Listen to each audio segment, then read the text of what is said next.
In this video, we're going to go over a list of rules that might just change the way you look at woodworking. And we're going to make a version of those rules to hang on the shop wall. Let's get into it. Now, this isn't the only list out there, and this isn't my original idea. I actually got this idea from Jonathan Katz Moses. He made an excellent, very detailed video, and I'll leave a link to that video in the description below. But this wasn't Jonathan's original idea either. He actually got the idea from a man named Wallace Nutting, a furniture builder, among other things, in the early 1900s. Now, I'm not going to go into too much detail on this list. I basically just want to share my opinion of the list to you and hopefully hear your opinion in the comments below and see how it holds up in a small everyday shop. But before we get started on the list, let's get started on our project. I cut a scrap piece of 5/8 inch plywood to 12 inches by 16 inches and stuck it into my X-Tool S1. I came up with a quick design of these 10 commandments and let the S1 do its thing. Well, that's underway. Let's start going over this list, but I'm going to preface it by saying I did rearrange the order a little bit just to be more to my liking, and keep in mind, these rules are not ironclad, it's just some nice guidelines to go off of.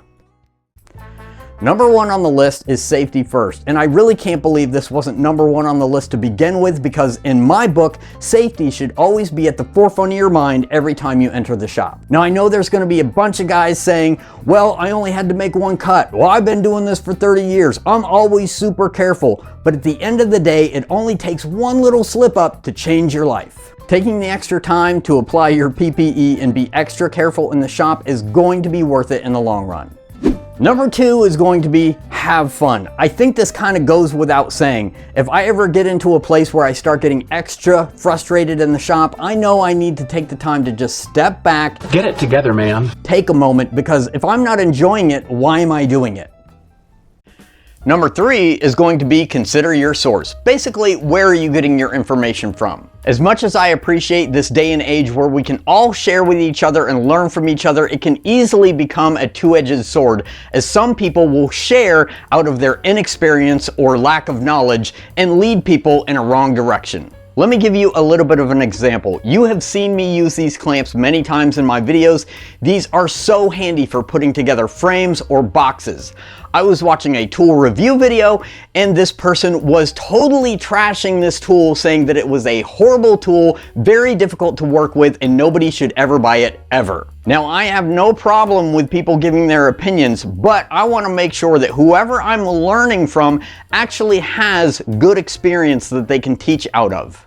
Number four on the list is accuracy matters. Now, if you've watched my channel for any amount of time, you know I don't use a lot of precision tools, but it is really important that you have your saws dialed in. Now, you may be thinking, I'm just making a couple of cuts, a fraction of a degree isn't going to matter that much, but if you're joining those cuts together for a frame or a box, that mistake is going to begin to compound with each joint until the end you're going to end up with one wonky frame or a box.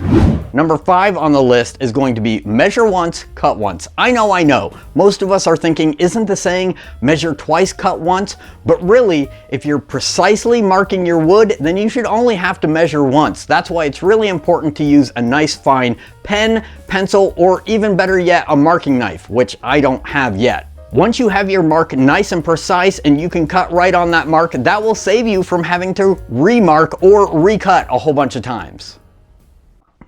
All right, let's pause just a minute and see how that engraving is coming along.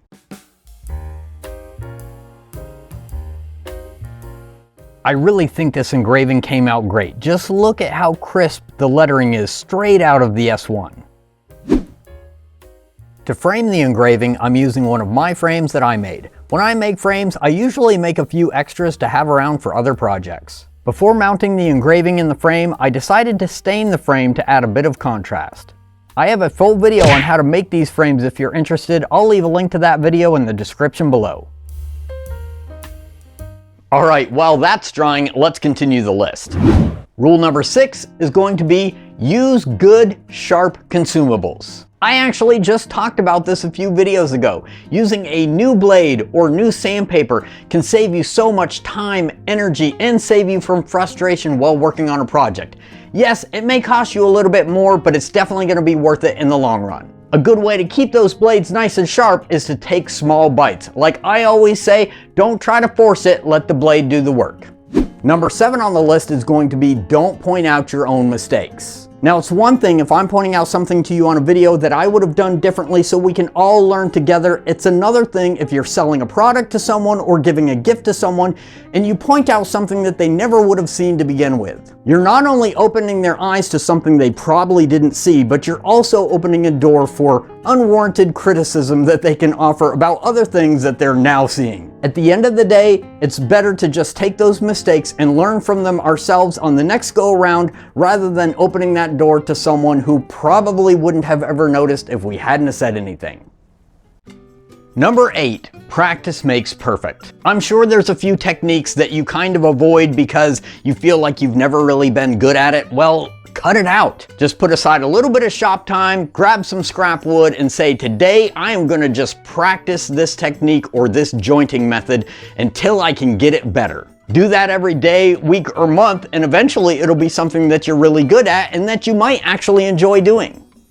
Number 9 on the list is buy once, cry once. Now, I am definitely guilty of just buying a cheap tool to get by because I don't want to spend the extra money on a more expensive tool, or I'm just impatient and don't want to wait until I can save up for that higher quality tool. But at the end of the day, a higher quality tool can be much more precise, help us get our projects done faster, and can be safer. If you're in the market for a new tool, just wait it out until you can get that higher quality tool because in the end, it's gonna be worth it and it's gonna stand the test of time.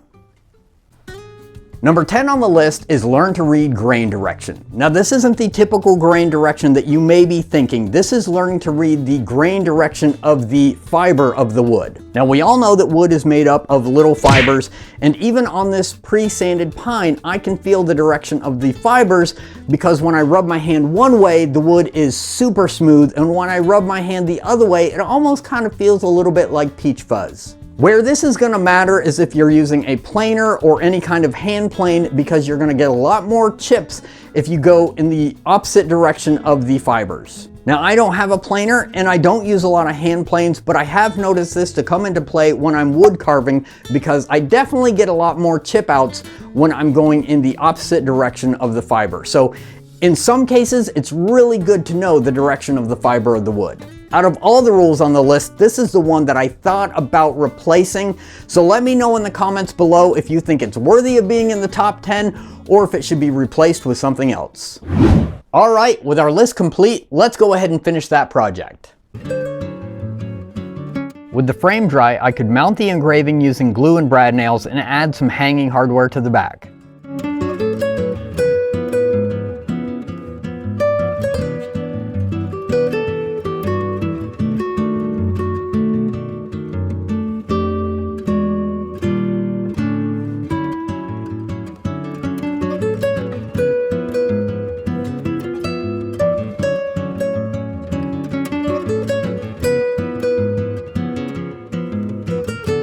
All right, well, that completes our 10 Commandments of Woodworking list, at least one version anyway. And now I have a nice version that I can hang on the shop wall as a reminder. Now, I want to hear your opinion on this list. Should things be added? Should things be taken away? Do you have any suggestions? Let me know in the comments below. If you want to make a version for yourself, I'll leave this list in the description below. And don't forget to hit the link to Jonathan Katz Moses' video because it is really good. A special thank you to all you Grove members who help support this channel so that we can continue to put out videos like this. As always, thank you so much for watching. Be safe and have a great day.